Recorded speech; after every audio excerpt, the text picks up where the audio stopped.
We've gone from street racers to science fiction. To spy hunters, to super spies, to practically superheroes. Yeah. To science fiction films. We've gone from street racing to sci-fi.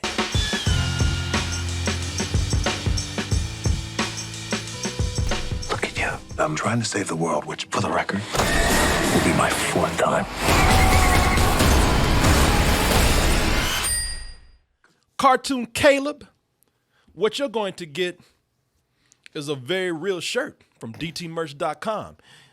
You get your choice of that classic black tee with the white logo or anything else that you see in here. I'll be sending you a gift certificate. See, I told these people we give them the gift of choice sometimes in dtmerch.com. I was not playing with you. And we also have, I don't know, maybe have enough shirts or enough clothes. Can't fit no more in the rack, but you know what? I sure wish I had something to drink coffee with. We got the coffee cup. So in that case, we get by with your support, your subscriptions, donations, the way you listen to our podcast on SoundCloud, iTunes, Apple Podcasts. I said, but change. It's a good thing, man.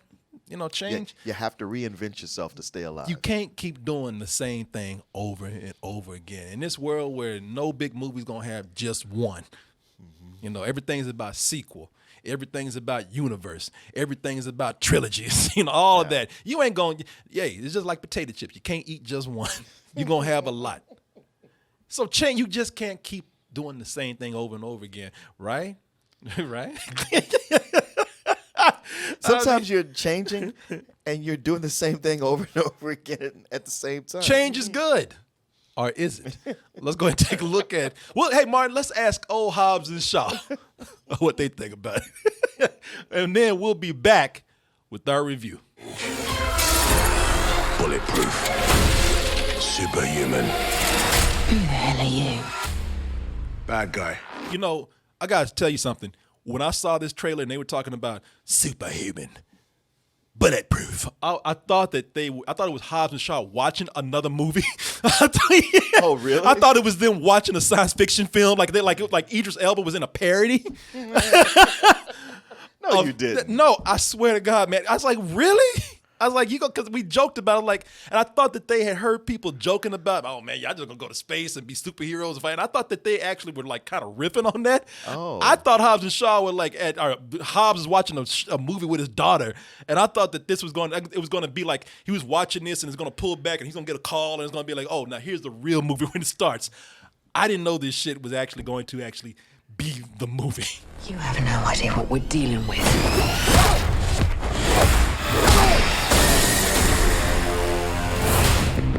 Hobbs and Shaw. I love the way they beat up everything, including gravity and logic and physics. They beat the out of him. Get out. Out of gravity's like, no. Here, let me give you a nice soft landing. Yeah. You see? You talking about how he hit the ground without splatting on the concrete. That's because he told gravity, get the out the way. He beat the shit out of gravity on his way down. I am completely 100% behind all the craziness and insanity that goes on in these films. Now, I might not agree with everything, but I support it. I'm not one who's going to sit up here and look at movies and I know what they're supposed to be and what the goal is and what everybody's going in there for. And I'm going to sit back, nitpicking, crusty-ass Coleman. How could you watch such a drivel? Nitpicking Coleman. Yeah, nitpicking Coleman, boy, out there in that field. Picking the nits, man. Picking the nits, looking at people. Where are you going? You going to see that stupid movie? What's wrong with you? Let me show you all the reasons why it doesn't work. Yeah. 1, 2, 3. I don't have anything against the movie going from its roots of being a street racing movie about, thugs with skills to being a James Bond for bros. That's what. And I know y'all were listening because we joked around so many times about them going to space, right? Yeah. And it got to the studio and somebody said, that's a good idea. Yeah. When asked about it, he said, what if they don't go to space? I'm not doing my job. Yeah. He said, I'm looking at this. Now, this report a lot of places. This is Entertainment Weekly. Fast and Furious writer who's been writing all of the movies, I believe, says he's open to sending the franchise to space. And with Ted Danson. yeah, why not? Everybody else joining the family. I know that's an ad, but that's a poorly placed ad. Right under the headline. Jesus. I don't think that's an ad. I think he's going to be there. I'm not opposed to it. You know what? As long as they go to space, cool. You know, as long as we make it look cool. As long as it's awesome. They can do anything. We don't care. And I am fine with that, man. I am, you know, and rounding up dinosaurs from Jurassic Park. Hey, man, and I'm glad to hear that because that just brings us closer to them teaming up with Optimus Prime in the game and going to fight Jurassic Park. Yeah. We one step away from Vin Diesel riding a T-Rex. I'm for it. This is like a person who just keeps getting superhuman strength, but their brain just keeps getting smart. What's going on? Me, next evolution of man. Me, family. You, family. Me, right, dinosaur, go to space.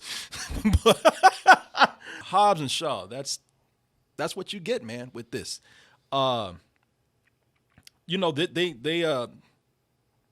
gone from street racing to James Bond. Imagine, I can sum up the movie for you. Imagine we got James Bond mixed with the WWE. and somebody just dropped kilos of cocaine on this. You know? That is kind of what you have here, man. Complete with a Spectre secret society. You know, a dark Illuminati type society that controls all media, maybe even some governments.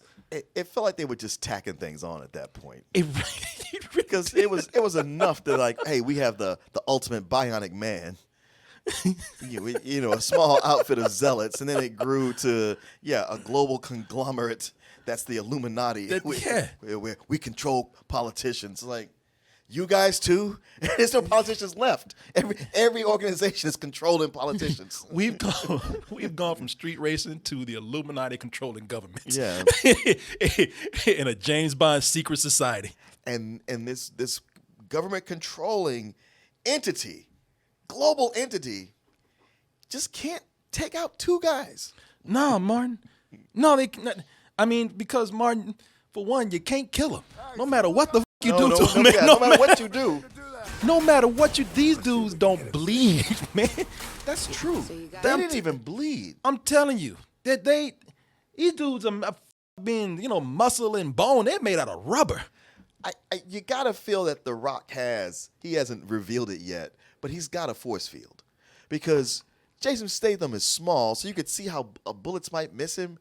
But even the poorest marksman, even a stormtrooper, should be able to hit The Rock. If you're looking for a whole other level with this, then if that's not another level, I don't know what is. Because this is not even, like we said, this is not even an action movie anymore. This is a science fiction film. It is a science fiction comic book movie. Idris Elba is a combination between Captain America and the Terminator. It's almost like the movie just threw a party and invited all the genres to come on in. Yes. Just left the door. But all y'all come on in. Whoa, I'm a fan. Fantastic job, and I think you look amazing in your matching outfits. Get on the ground now! Okay, that's that dude's first day. Yeah. You know, the rest of everybody, man, just shut the up. Trying to impress everybody. Shut the get out! Like, Jesus, shoot him first. Yeah. Like, you can see this guy's not gonna be intimidated. Like, I'm just gonna take you out first and being a bitch. She like, fuck this cool action shit. I'll shut this goddamn door and run. Lock this motherfucker out. Yeah, I can see what's going on here. Lock this motherfucker out and run. That is probably the most realistic part of the movie. Most realistic, the smartest move in the entire movie. Smartest thing right there. Idris Elba is he's actually really good in the film. I mean, I liked him. Not everybody's over the top in this movie, but I really liked Idris Elba in the movie. I'm just like, hey, you're working with what you're working with. Did you not like him, Martin? I didn't think he was bad, but it's just one of those where it's just not the kind of role where you praise somebody unless they've been up a lot, and you go like, oh, you know what, he was good. Or if I'd never seen him before, I'd be like, oh, that guy was, yeah, he had something. Or but knowing what a great actor he is, I'm like, Jesus, what a just hey, he's gonna make money from it, so I'm happy for him. I look at it as, wow, you took some of the silliest ass material and you made something with it. He did. You know, he's that true professional, man, a true talent. Yes. You know, no matter what it is that you're working with, you actually make it legit. He showed up and he gave a shit. He wasn't like, this is so stupid. Why am I'm not even gonna give it. I mean, he's putting effort into I'll tell you what it is. I looked forward to every time I saw him on the screen. Okay. He, like I said, he's not bad. It's just there is a point where for all they front load this movie, it's just a point you can't help but recognize that these characters are flat. Yeah. And it's funny because the characters, I mean, yeah, I know, everybody's looking forward to the combo of Hobbs and Shaw. I agree, certain point. They are flat, and everything in this movie is just completely bombastic. And Mr. Bombastic Fantastic. It's funny. They're talking about making a Fast and Furious animated series. And I'm like, why? The shit's already a cartoon. Yeah, this is a cartoon. As a matter of fact, when the ending, I felt like, man, if my memory was better, I could tell you which episode of G.I. Joe they copied this from. All of them. This shit is it is. It's a G.I. Joe. It's more of a G.I. Joe movie than the actual live action G.I. Joe movie with Idris Elba as Snake Eyes. Yeah. Shit, the only thing they didn't have Idris Elba do is yell Cobra. I think it's great that they are willing to go this far and just do things to where you can't even recognize what it was 2 movies ago, 3 movies ago. Right. Seriously, I think that's great, man. But it leads to the question, so why do we have something as insane as this, yet it feels like the same old shit? I know. Do you know what I'm saying? Yeah, I know exactly what you're saying. Because, hey, those last couple movies, especially 7, I was cheering them on. I mean, they really went for it. It went gonzo. As much as I watched the trailer, and I wasn't like, this is so stupid, I can't wait. I was like, this shit looks dumb. And then when I saw it, I was like, you know what? Yeah, it was, but they took it. They totally went for it. Yeah. I had a fun time with it. Number 8, I thought they kind of faltered back. I was like, this is feeling kind of tired. Mm-hmm. And this feels more like that. Everything is pushed further, harder, more over the top than ever, and yet you still feel like you're standing in the same place. Uh-huh. You know what it's like? It's like somebody who's in the same spot and they just spinning faster and faster and faster, but they ain't going nowhere. There's so many people looking forward to this. This is being touted as being the one that's going to save the movie, the summer movie slump. It's going to be the one that's going to make $1 billion on the first weekend, and I'm cool with that. People can get very defensive right now. I'm gonna see it anyway. Didn't nobody tell you not to. Go see it 2-3 times. I've said I don't have a problem with the direction of this series. I don't have a problem with the insane levels that it's going to. I'm all for the success of this series because people like it. If it's big action that you're gonna go see or that you want to see with this movie, it delivers. It kind of goes back in some parts to the stunts and some of the street chases and the stunts with cars that made the franchise so popular in the first place.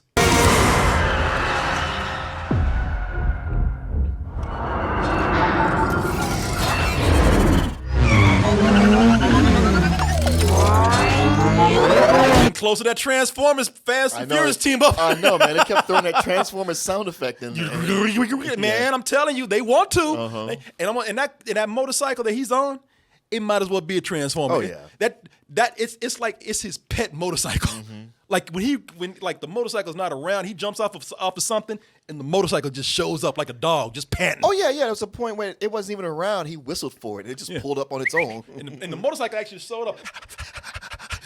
Where are we going next, boss? Motorcycle actually stood up on one wheel. Where we going, Idris? You call Idris?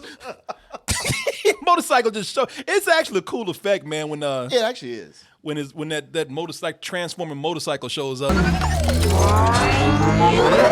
Look, man, I'm telling you, they want to do a Transformers Fast and Furious team up so bad, and judging by what we're seeing right here, it seriously needs. It needs to happen. It needs to happen. I've never been so serious about taking things to a stupid ass level as I am now. Sure. Dwayne Johnson and Jason Statham, I think that they're having fun together. I mean, to the point where I seriously thought that we're gonna find out that they had the love interest in the movie was them. You know, I was just like, really, man. I say this all the time, but I've never been in more than I do now. When are y'all just going to each other? You know, all this wanting to fight each other, that's just to actually have an excuse to touch each other. You know, like, hey, baby. So, what is the problem? Yeah, what's your goddamn problem? What's your goddamn problem? I don't know what my problem is. Can you tell me? I don't know. I do know, actually. I know exactly what it is. It's only pushing action. There are so many things in here that made me excited in the trailer. You know, there's some, you know, that I looked at the comedy that was in the trailer. I looked at the chemistry that was in the trailer. I looked at the, you know, how it was going further with, you know, its ideas, and even no matter how crazy they are. And after watching the movie, it does push the action as much as it can. But that comedy, that chemistry, you know, some of the other, even the you know, taking this to a crazy level, that is not pushed enough. Positive things I can say about this is that it is a well-produced movie. It looks gorgeous. The action is well done. It was David Leitch, who did John Wick. John Wick, yeah. Yeah, so he knows how to put these action scenes together. But between the chemistry and the comedy, what all that, it's like, yeah, it's there, but it's kind of surface. The barbs they throw at each other, pretty much by the second half of the movie, they just devolve into stuff. Two guys in high school playing the dozens on each other, not even that good at it. Yeah. Well, you're a doo-doo head. Well, you're another one. The big problem with this movie, or I'm sorry, the biggest problem, is that it's too long. Yeah, it's 2 hours, and if you stay for the end credits, it's like 2 hours and 20 minutes. Yeah, and it's got about 12 stingers on it, so be aware of that. It's not really doing anything new. Yeah. It's not all that exciting. It's kind of dumb. The fact that these guys can't be, I don't mean can't be killed. I mean, they can't even be injured or hurt or scratched. It takes a lot of tension out of it. Yeah. It's like, well, you're taking me from one crisis to the next, but they're not really crisis. I start to, it leads to dumb things that I make fun of in other action movies. You know, it gets those things that I notice in other action movies that just because, you know, it's here and it's bigger, I'm not going to let those things slide. You know, we talked about this last night. It's hard for me to watch henchmen just stand around and get their ass beat when they got guns. You know what? You were right. This is your door. What's the matter? You got a lot of bad guys behind that door? Oh, you gonna pull that shit out now? You know, you've just been standing there the whole time, just bobbing and weaving, like you really gonna do something. And then, and what else gets me is that you have this big long ass hallway that you can run down to the other end and pull your gun out and cap this motherfucker. But you want to get right up on him when you know he gonna grab your ass and break your arm. You know, And the 12 guys behind you, rather than let's all just mob him and rush him, they're all like, no, okay, you go. You gonna go now? You gonna get okay? Oh, he's like, well, okay, it's my turn. I'll go after him. Or how about 12 guys behind you also with guns? Light this motherfucker up. You know, and don't get up on him this close so you can just get manhandled. Yeah. You know, for once, I want to see somebody do a parody this way. You got two of these dudes outside talking this big shit, and they ready to go in and kick everybody's ass, and they kick the door open, and they just light your ass up.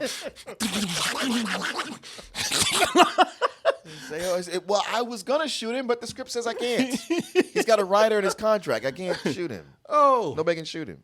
At the start of the movie, the very first frame, gravity, physics, and logic, they just get up and leave. Yeah. They say, we'll be at Starbucks. Give us a call when the movie's done. Well, we know where we're not needed. Yeah. You know, we're getting the coffee. Just call us when it's done. We'll be back. I'll keep my phone on. You know? But God damn it, there's got to be some consequence. There's got to be some consequence. No. No, this is not a consequence movie. There's only consequence for henchmen. Yeah, that is true. They make a big deal about Idris Elba, man. You know, they make a big deal about Idris Elba being a superhuman. They make a big, black Superman. He says, "I'm the black Superman." Led by a genetically enhanced soldier. Look at me. I'm Black Superman. Well, if that's the case, then I guess Jason Statham, he's the British Superman. The Rock is the brown Superman because they all have the same powers. All have the same powers. They all got the same powers. I don't know why Idris Elba. What makes him special? I don't know. Yeah, I don't know why he went through this old painful ass procedure. He just needs to be drinking whatever the Rock and Jason Statham is drinking because they got the same shit. Why? What? If everybody's superhuman in the movie, what difference does it make? Where are the stakes in that? Yeah. You understand what I'm saying? Yeah. Because the Rock's skin is impenetrable. Or impenetrable. Impenetrable, yeah. You can't get through it. Impenetrable. There's a scene, and y'all saw in the trailer, where he grabs a metal rope and slides down that shit like a strip on a pole that's greased up, and don't even suffer a rug burn. 1, 2, 3. No one tells me what to do. He's just sliding on there. I can't wait to hear about the dumbass in the news that tries to do this shit trying to help somebody out of a fire. I can't wait for somebody to have their arm sliced off and hand cut to the bone, and you just fucking hit the ground. Nobody's and that turn into liquid because you watch The Rock do this shit. I was ready to give him the rope. I said, just fucking take it, man. I don't know. Yeah, maybe he does have bulletproof skin. I don't. But it's when he hit that glass at 100 miles per hour. I'm just like, Yeah. Yes, I know what movie I'm watching, but here's my point. Had this been any other movie where The Rock and Jason Statham were the biggest, baddest dudes in the movie, I'd be like, that's not real, but I know what I'm watching. But when you have them with other people, a superhuman guy in the movie, they make a big point about him being superhuman, then what the f am I supposed to think about the regular guys that are just as powerful as him? You know what I mean? Sure. Had it been any other movie, the reason why that is a big deal is because if they have the same strength and powers as he does, oh shit.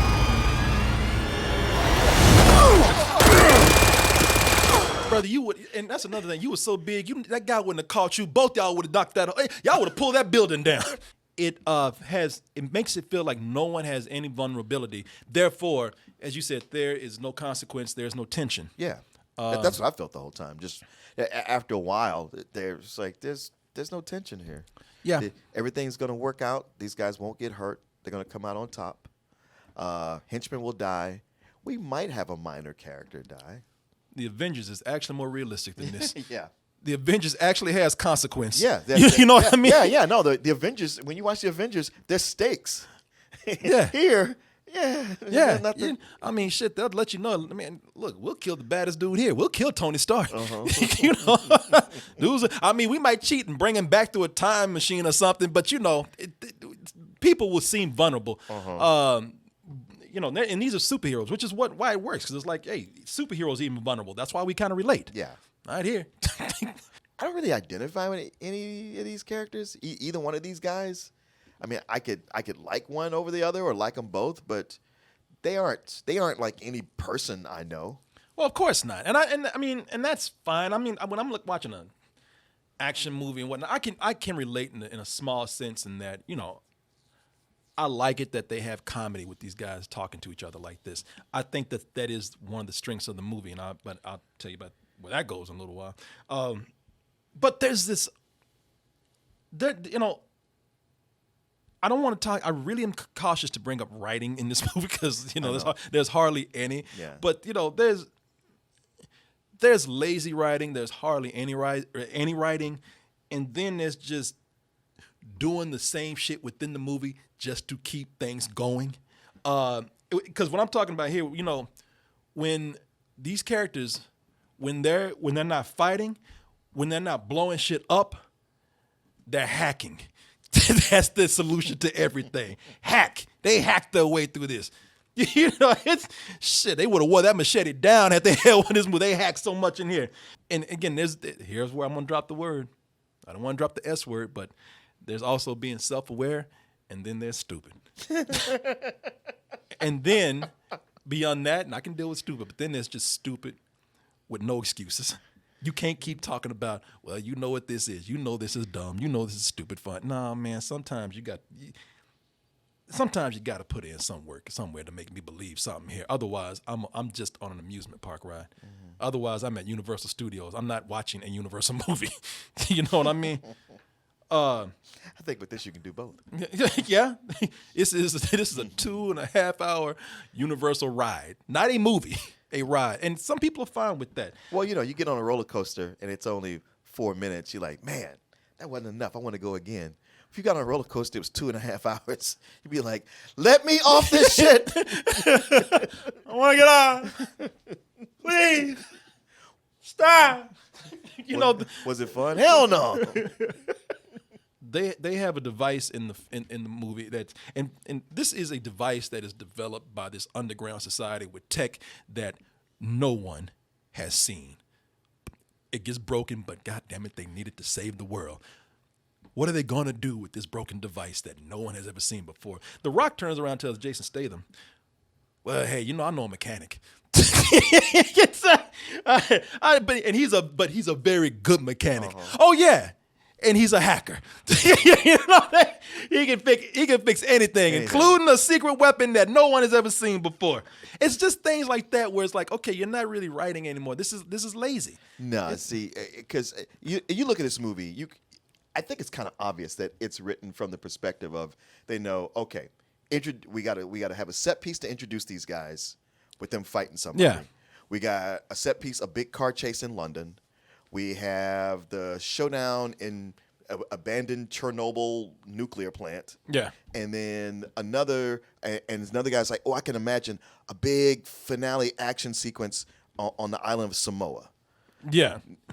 Now, they said these are things we know we're going to film. You writers, it's your job to get us from one scene to the next, to the next, to the next. We don't care what you do as long as you bridge these action That is sequences. true. They had A and B. The relief for me in the movie was the chemistry between Jason Statham and Dwayne Johnson. You can tell that those guys really do like each other, even though, they act like they hate each other in the film. I do like the trash talk with them. That's the moment that things seem fun because things seem genuine. Things seem like it's more character-oriented, even if these guys are playing themselves.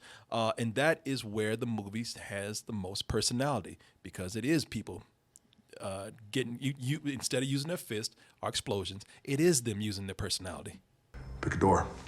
All right, then. No, that's my door. What's the matter with you? I made a mistake.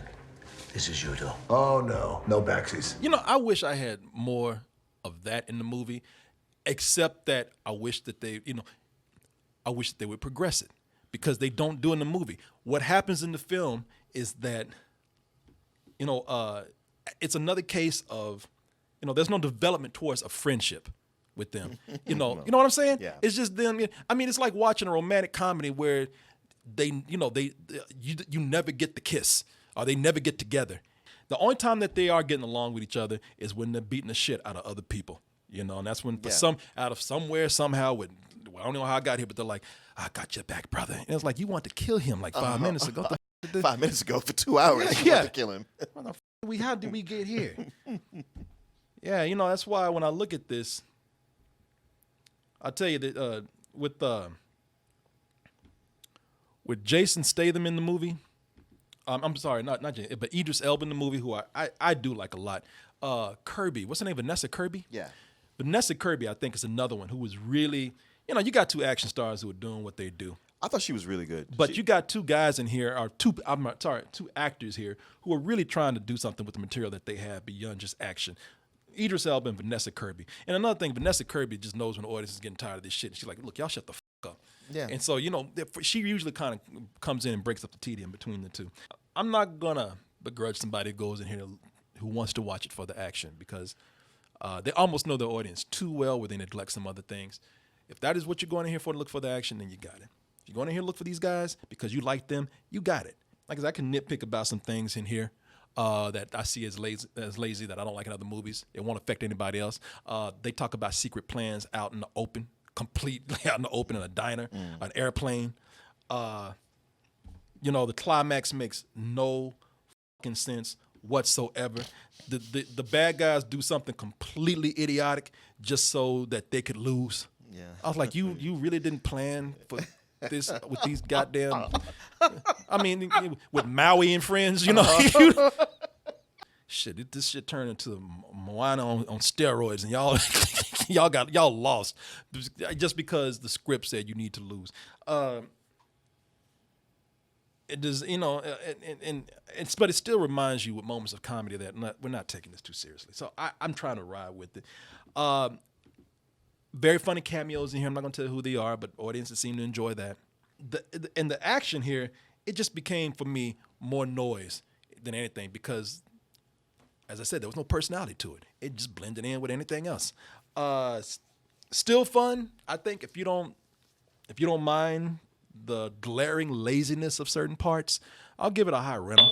I had some fun with it, but I mean, I know people looking forward to it, but come on, y'all. I mean, let's stop using the excuse of, you know what this is, because this shit really is starting to look the same. I can definitely see, as you said, at the halfway point where it stops trying to be a better movie. It's all about its action and its sets. And hey, it looks great.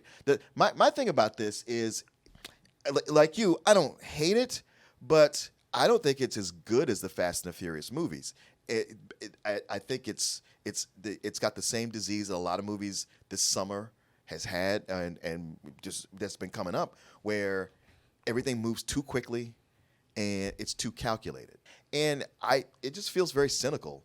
It's this movie is such a product, and just the more I looked at it as it was on screen, I'm like in the Matrix where I'm just seeing the ones and the zeros. It's like I can see exactly the calculations that went in to putting all this together, even down to like, oh, the Rock Samoan, we'll bring this in. It'll have that family feel without ever having to say family. Yeah. And even it's almost like the movie's almost over when they go like, oh shit, we got to do something to tie it back in to all the other movies. And so they throw something in there. Probably one of my favorite things about this were some of the cameos. Their surprises. They were funny. They kind of woke things up. I'm with you, though. I was like thinking, high rental. Yeah. Don't hate the movie. Yeah. But you've seen better. I'm cool with the movie. I just kind of, where you've liked some of the others, and I've just been like, I'm always asking for more. Yeah. And I'm just kind of consistent with it here, and this one was like, all right, I don't know, maybe we need Vin Diesel in here, maybe we need the family. I don't know. And I tell you one other thing, man. When they say 2.5 hours, they might as well have The Rock come in and just hold your ass down, because they got about 5 stingers on here, 3 of them with the same person and the same joke that they just stretched out. Mm-hmm. And it's another one of those Marvel things where the last one, it's a dun dun dun dun. You're gonna be like, I sat here for this shit. Thanks for watching, everybody. Hit that subscribe button. Get the notifications from us. And also, check us out on our main site. Yes, we have another site. DoubleToasted.com is what it's called. And over there, you'll find the long version of this video, uncensored, unedited. And you'll also find the live streams that we do almost every night of the week. Do it just for you. Check out our main store. Support us over there at dtmerch.com. And remember to always stay toasty.